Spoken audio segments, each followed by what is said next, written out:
jaageen jëf caani bi ak ñun ITV waxtu xabaaru marax yi li gën a fës ci xabaaru marax yi bokk na ca nii lii di wàññi itam njëgul luwaaye ci biir Sénégal luyaas bi di gën a cher moo ne atum 2014 ba léegi luwaa la ñu wate woon ci pencum ndaw réewum Sénégal waaye ba léegi ñu des na xam bi njiitum réewum Sénégal démb kàddoom jip ne ca conseil des ministres sàkku ci mbooleem gouvernement bi ko loxoom laal ci wàllu gurumel nga taxaw temm ba soppeeku am donte sénégalais nee ñu mbir mi dafa mel ni dëgg-dëgg dafa ñett nguuru Sénégal gi Momar Ndao moom jàpp ni yaakaar am na ba léegi daañu ci ñëw diglu kàddoom ci biir xabaar yi doon ci bokk itam suqali koom-koom gu Afrique ginnaaw daanaka ñaari atu mbas di Covid 19 gi lu di mel tax na Sénégal ma nga ca biir ndajem ëngëmloo la ñu woote tey ji Oxfam ak Indalit Africa waxtaane wàllu guni mel ak borom xam-xam ci wàllum koom nee ñu ngir beccim koom ci biir Afrique jëfandikoo li ñu am moo ñu ci mën a génne dañ ci ànd ak gëstub Mamadou Dieng ci biir xabaar yi doon ci bokk itam lii di ngelaw lu bon la waa Bargny noyyi di pollution bi ndax lii di centrale bay lakk këriñ ak ñoom seen di centrale charbon ba ca diwaanu Bargny nee ñu dafa daal di yàq alam nga yàq it jaww ja ña fay yeew wane seen naxaru xol génn ci mbedd wane seen naxaru xol neñ dafa jot jamono ji tembe nguur gi soppi doxin ñu def fa ab centrale bu méngoog jamono di jël ci jant bi mbaa lu mu ci mën di doon waaye dañ ci dégg gëstub Boubacar El Hadji Babacar Seck ci biir xabaar yi dañ ci bokk itam lu jëm ci embouteillage yi bari lool ci biir Ndakaaru capitalu Sénégal dembe dikk bi taka tembe demal ca Castor jàpp Bourguiba duñu ko weddi foofee daanaka ñaari yoon yépp moo fatt ndax liggéey buñ fa tàmbale ba léegi mu tëy yegg ay borom oto ñaawlu ko daan ci ànd ak gëstu moom seeni bu baabu li incha allah moo gën a fees ni skir faram fàcce gi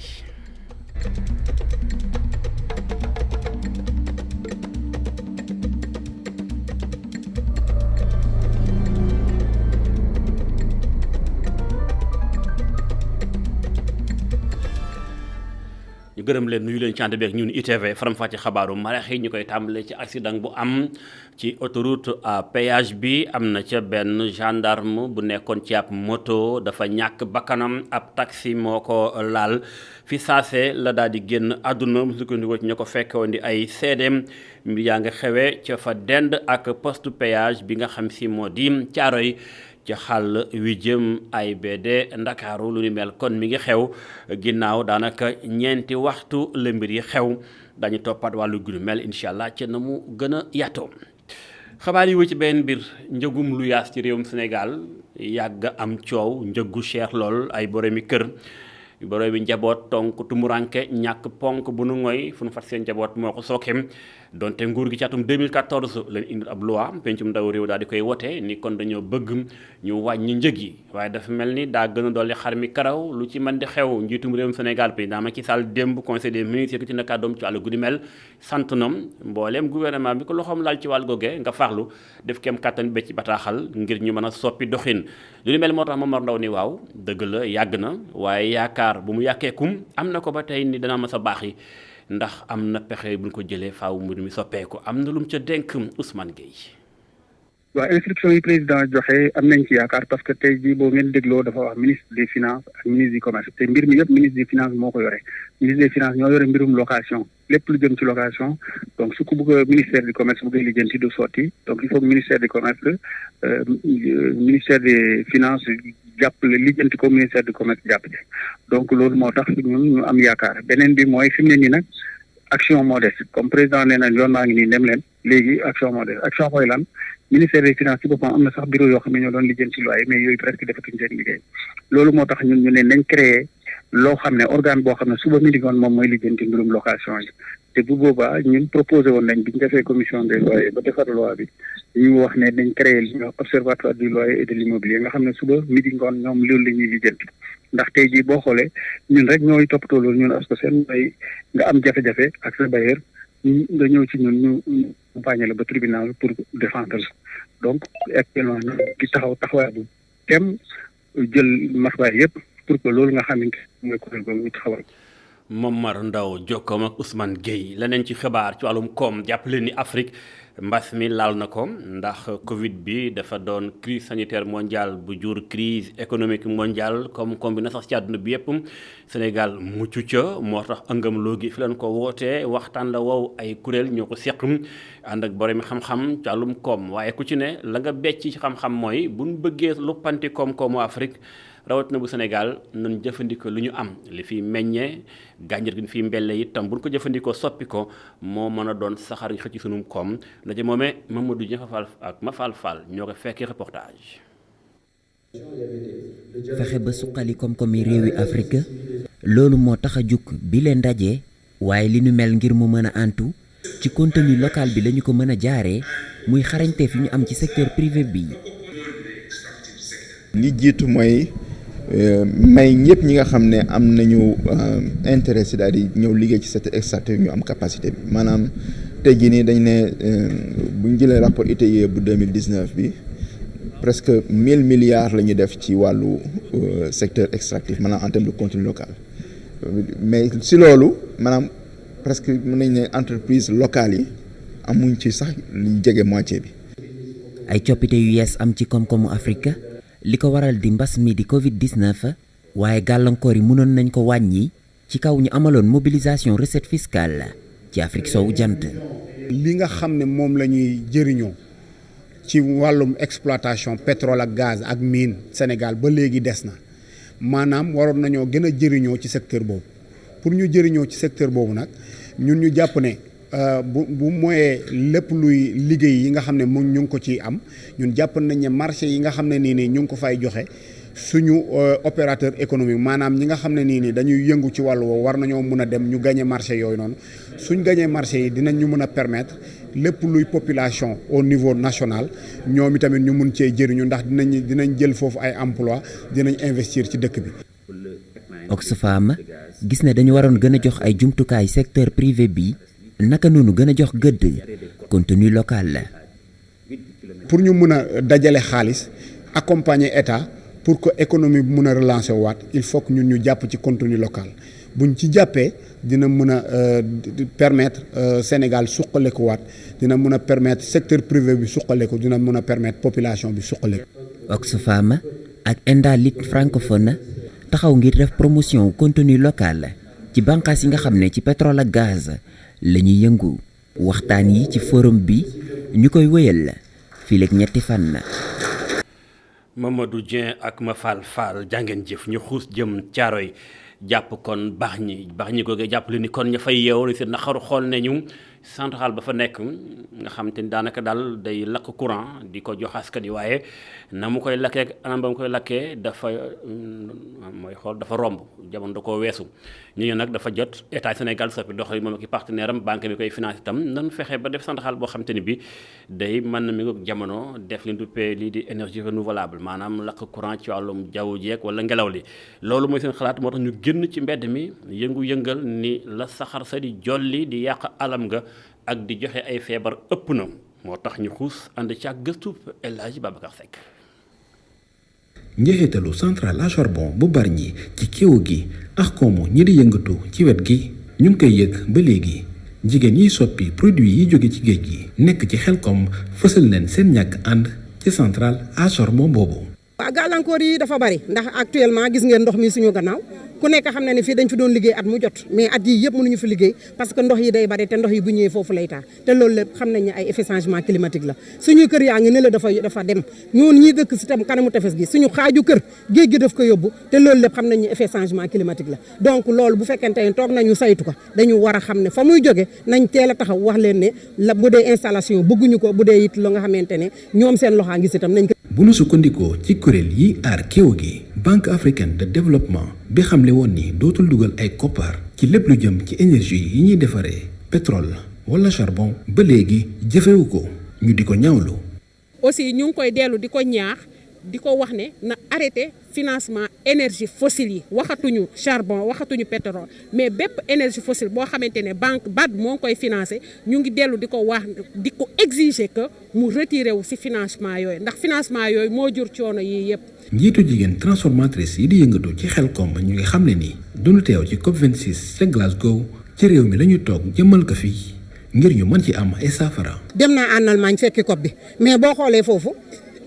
société civile bi ñoom ñooy toog di waxtaan bu ñu paree ñoom seen waxtaan am na ñeneen ñu koy jël bu ñu paree nag président yi soog a ñëw boo jotewul ci président yi la nga bëgg mu am du yomb donc nag ñun ñu organiser contre COP ici au Sénégal xam ne ñun la ñu fay waxee ñun duñ ñu ko wax fii ci Sénégal ñu dégg ñu xam ne kat ñoom nañuy doxale bëgguñu ko ndax li tax financement yu bëri dañ naan financement vert te loolu xam nañ ne dëkk yu mel ni Bargny mel ni Joal mel ni Saly ñoo ci war a bénéficier wu mais kenn xamul fan la xaalis boobu di jaar. ginnaaw centrale à charbon bu Bargny jigéenu transformatrice yu Xelcom sumb nen beneen xeex ngir ñu bañ fa taxawal l'usine boo xam ni mu ngi yëngatu ci lépp lu jëm ci wàllu weñ. jaajëf Babacar Seck dafa mel ni bukki ba matt waa Bargny moo xuri waa Caaroy ñoom itam jaww ja pollution ba saxaar sa ak la muy yàq ci alam gi sakkan na lool géej ga nag lu ci ëpp ca lay jóge lu di mel moo tax waxtaanee ko mënta ñàkk waxambaane ngi ni bopp moom day yëngu ci wàllum keew gi doonte leneen la jàng waaye dafa jàpp ni xeex ak soppeeku ci wàllum jaww ji lu mënta ñàkk la jëmbati garab la sooke ànd caak ñi ko war a jàppal tànk moo tax Pape Ibrahima Ndiaye def gëstu bu xóot ci wàllu gurumel pollution ba ca Caaroy ak lu ko wër reportage.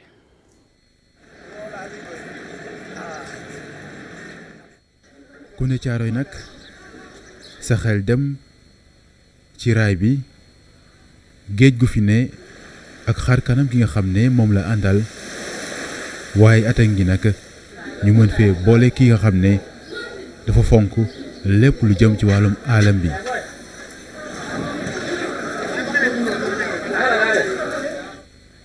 bu ñu jëmbatee dinañ protéger garab bi bu ñu protéger garab bi dinañ indi lii nga xam ne mooy outil spécial maanaam xarale yu bees yi nga xam ne am nañ ko dinañu permettre ñu géoréférencer garab bu nekk ñu xam espèce bi xam kuñ ko jëmbatal kan la nit ki am photo am yooyu noonu yëpp loolu daf ñuy permettre ñu am benn base de données bi nga xam ne même à distance mën nañoo woo nit ki laaj ko garab bi nu mu ngi dañ fi bàyyi suñu numéro aussi bu amee difficulté ñu koy conseiller. mu juddoo Ziguinchor jaar Kaolack màggee Kër Massar Alioune Badara Gueye askan wi nga xam ne dañoo nekk ci quartier yi dañ ko fonk loolu li ko waral mooy liggéey bi nga xam ne mi ngi koy def jëm caar alam bi. bi ngeen duggee ci koñ bi aussi bi ngeen gisee la population nu mu ko accueillir ba daanaka def ko doom tey soo ñëwee fii nu ma fi mel noonu la fi mel donc ça veut dire que liggéey bu mu ñuy defal nekk na liggéey bu nga xam te non seulement ñun les acteurs qui le font ak moom sawar nañ ci kontaan nañ ci mais aussi la population bu mu koy defaral sawar nañ ci donc. soppi li nga xam ne mooy xar kanamu dëkkuwaay yi ba lépp naat ci wàllum alam bi mu doon liggéey bu metti waaye moom ak ñu muy àndal di ko def nànk-nànk ñu bëgg nag jaare fa yee population yi ci lépp luy gaañ alam bi.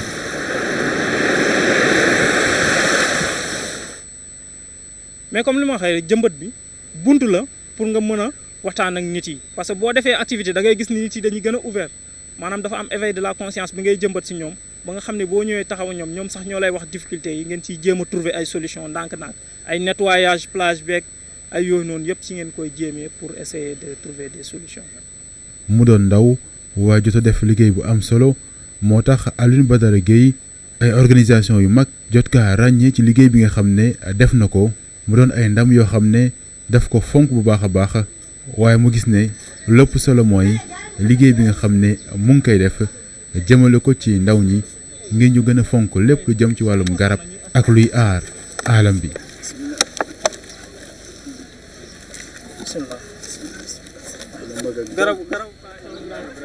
C'est un plaisir. Non, merci. C'est un plaisir. jaajëf Pape Ibrahima Ndiaye ci gëstu bu di mel jëm ci mbirum alam gi ak lu koy aar xabaar yi wëy jëm ci aar askan wi ak yenn jàngoro yi fi ñu toll nii ñu ngi nekk jamono nawet bu tàmbali wàcc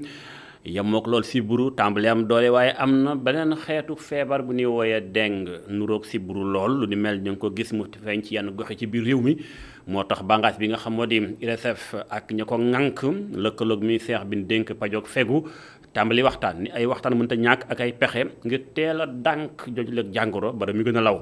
loolu mel moo tax docteur Badara Cissé kàddoom jot na caa jib mbir yi tolloog fagar gi ñu ci war a jël dem ca dénk Babacar Seck ñu teewlu ko.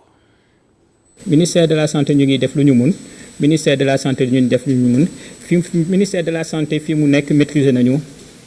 maîtriser nañu épidémie bi xam nañu fan la xam nañu ñan ñoo feebar et cetera léegi nag ñun ñoo leen war a dimbale parce que ministère amul laboratoire ñun ñoo yore suñu ay laboratoire te ñun ñoo am laboratoire yu équipé yoo xam ne léegi ñun dinañu dem jëli prélèvement yi ba pare essayer si suñu laboratoire génomique futti jàngoro bi su ma ko mënee wax noonu futti jàngoro bi ba pare génne ADN bi ba pare seet yan gènes ñoo nekk ci ADN bi pour yooyu daf ñuy jox ay renseignements yoo xam ni beneen yoon virus boobu su dellu see dinañ xam kan la et dinañ xam naka lañ koy contrer daal. prévention bi surtout moytu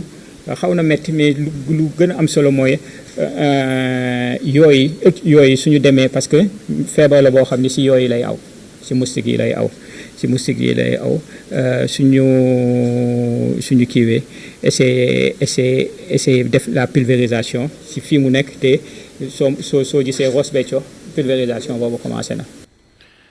ñu wax ci mbirum karangeem fexe ba aar askan wi ca île du Saloum ña fa séq liggéey bu di mel di takk der yi nga xam ñooy force de sécurité et de défense yi ña nga woon doon amal waxtaan boole ci ak askan wa ginnaaw bi amee ay fanu opération maanaam rëbb saay-saay yi dañ caa boole waxtaan ak askan wi ndax nee ñu askan wi ngir kaaraange am faaw ñu boole leen ci jéebaane rek yoole gi mënta ñàkk ngir teel a weer kenn jàpp ni dafa doon kuy dëngal ci gox ba ñu nekk.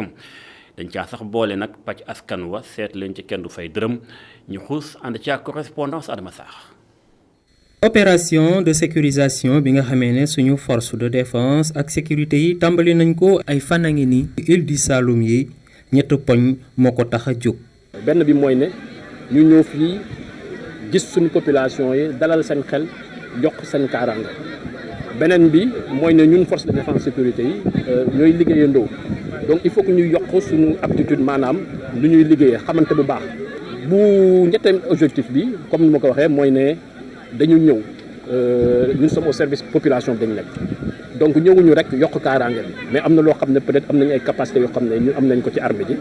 ñu ne xaaral ñu ñëw tamit jagleel ko suñu population yi maanaam bii pas si domaine santé la donc amoon nañ benn équipe médicale bu fi nekkoon ak médecin ak ay infirmiers yoo xam ne fépp jaar fi ñu jaar def nañ fa ay consultation tamit may fa ay garab. sous-préfet bu arrondissement bu Toubacouta bi teewoon ci xew-xew yi nag mu ngi ñaan askan yi yeewoo ci île du Saloum ñu jàppale ñi nga xamee ne ñoom ñoo yor suñu kaaraange ngir yombal leen seeni liggéey. ma colonel ñëw bi fii solo bi ci am mooy yéen waa Bossinka ngeen xam ne seen kaaraange am na wàll bu leen ci war ndaxte la sécurité lu war ñëpp kaaraange boobu nag ñu sàkku ci yéen ngeen bàyyi xel bu baax a baax mais également ngeen di jokkoo ak seeni autorité muy chef de village muy sous-préfet muy maire muy commandant brigade lépp loo xam ne gis nga ko te mu xaw laa jaaxal nga fexe ba ñooñu yëg ko jël ci motuwaay yi war. xew-xew yi nag nekk na ab occasion ci ki nga xamee ne moo di chef de village bu Bossinkan wax nag tawat yi nga xamee ne dëkkam boobu mu ngi koy jànkonteeg. Bossinkan Sénégal la bokk village bi amul sécurité man su ma tëddee du ma nelaw njaboot bi dana nelaw mais man du ma nelaw hôpital bi aussi amul ambulance man ak bétenti mënuñu bokk ambulance. opération jëm ci wàllu kaaraange gi nga xamee ne armée bi ak sa police ak gendarmerie daal dinañ ko rek amal ci île du Saloum bi ñu ngi ko jeexalee fi nga xamee ne moo di Bossinkan liñ ci jublu nag fexe boo askan wi yeewoo ci dëkk île yi mën a am kaaraange bu ma sëkk. Adama Sarr bu fekkente ni alkaati yi ñi ngi rëbb saay-saay si ak rënk yi fii moom ci Ndakaaru xat-xatloo bi moom mi ngi ni cobboy ndax embouteillage yu bari oto yu dankaloo ñàkk fu nu jaar moo ko sookeem demal ca Castor jàpp Bourguiba duñu ko weddi foofee la fa am ni ay chantier liggéey yoo xam ne ko sémb ca noppeegul moo dolli joote ji moo tax boroom ndaamar yi daal fi ñu toll ni am nañ gàllankoor gu mag ngir dem ak a dikk moo tax seen kàddu jib na ci reportage yu Mame Seynabou Babou. ñeenti yoon ngir dem ak dikk yoon yëpp nag xat na ay embouteillage yoon yu metti loolu diggante poussière ak toogaay bu metti xol yi di tàng bakken yi di fàtt ñi fi yeewoo mer borom oto yi di ñaxtu ñoo ngi fii ci côté station bu Castor fii nag mooy ak su njàkkare ci kanamu usagers yi ak résidents yi taximan bii nag moo ngi xamle ni dafay sonn torop saay su fi awee. embouteillage bi waaw Castor niveau Castor moom métti na trop parce que moom boo fi ñëwee ak travaux yi saa yu fi rek calvaire la trop énormément de temps. waaw quelquefois sax da ngay bañ a jël client sax quelquefois moo lay gënal quoi bañ a jël client parce que tamit boo ko jëlee tamit du ngeen mën a dem da se perd beaucoup de temps. muy yeewoo Castor moom nag moo ngi xamle ni xataayu yoon yi travaux yi fàtt na ko loolu. nit ñi ku romb à chaque fois loolu ngay jàmbat dafa xat buñ sañoon nag mu am arrêt car parce que ñun ñu dëkk fii nii sonn nañ quoi. bi moom loolu lañ koy dundee fi mu toll nii bu ñuy liggéey dañuy daj coono bu ñuy wàcc dañuy daj coono buñ sañoon nag coono bi teggeeku. muy liggéeyee ci chantier yi nekk Castor moom nag jàpp na ne embouteillage yi li ko waral mooy liggéey yi ak doxalinu chauffeur yi. waaye nag moo ngi dalal xel yi. xat gi chauffeur si ndax xol mooy laabir yoon mën na ubbeeku mais du fekkee da ngaa taxaw ci tali bi génn voie boo xam ne moomoo ko da ngay xatal tali bi ay travaux nag fu mu am xat am. non si léegi mu jeex ndax boo xoolee fi doon ñu ngi ci finition. borom oto yi ak ñi fi yeewoo ñoom ñëpp ñoo ngi méttitlu travaux yi taw a jeex te borom oto yi sax nag ñoo ngi xam ne ni dañ fiy ñàkk ay waxtu yu bëri. ndax lii lee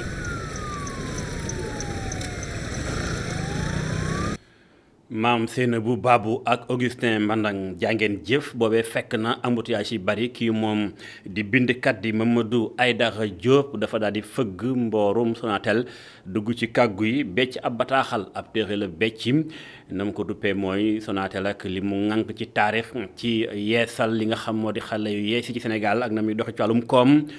lu ni mel tax na ba kilifa Sonatel sax kàddoom jot naa jipp jàpp ni am na fu ñu bëgg a yóbbu kër gi ndaje moomee yaatu dañ ci xuus ànd ci ak gëstub Mame Alassane Lay Seck. Sonatel, le fleuron technologique de l'économie numérique sénégalaise et africaine loolee lañu dippee téere bi Mamadou Diop bind di fàttali jaar-jaaru Sonatel gannaaw ba mu fa defee lu toll ci ñetti fukki at ak juróom. dama bind benn livre ndax dama nekk Sonatel def fa lu mat fanweeri at ak juróom lu ko ëpp depuis OPT Sonatel ma amoon fi ay responsabilité nekkoon ci conseil d'administration Sonatel nekkoon conseil d'administration fondation Orange ak fondation Sonatel. livre day wax ci naka Sonatel juddoo ba mu juddoo naka lañ ko tatagalee naka lañ ko tettee ci wàllu investissement naka lañ ko tettee ci wàllu réalisation naka lañ ko tettee pour que processus yi muy jàll yëpp mu nekk ay jafe-jafe étape yi nga xam ne ñoo gën a marqué histoire Sonatel muy bañ ko créer privatisation libéralisation ak développement international dem Mali dem Guinée Bissau yooyu yëpp naka lañ ko toggee naka lañ ko defee ba nga xam ne jur na tey njariñ. njiital Sonatel Cheikhou Dramé mu ngi siy waxaale yéeneem si ndaje boobule. un livre qui arrive à son heure parce que. ndajem tey mi nag tax na ñun liggéeykat yu Sonatel ñu si bari ñu dajewaat daal di saafonte boo gisee tey nag Sonatel toll fi mu toll daal jikko yi nga xam ne moom la ñu làmboo ak liggéey bi ñuy def tax daal ñu jiitu si wàllum télécommunication te ñu mel fas nañ ko wëyal. qui participe de façon active à la transformation numérique de nos sociétés en Afrique de l'Ouest.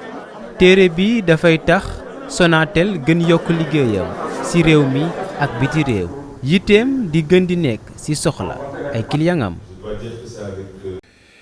jaajëf moom Mame Alassane Lay Seck àndoon ci ak Seydina Mbaye sant leen gërëm leen ci ànd beek ñun lii mu daal di tëj pàccub xabaaru marax ci seen télévision ITV di leen jox rendez-vous xaaju guddi ci jukkib xabaar yi waaye balay boobu rédaction de siwaat ci xabaar ci français 19h45 ak soxna Adama Anouchka Ba jàngeen jëf illa li xaar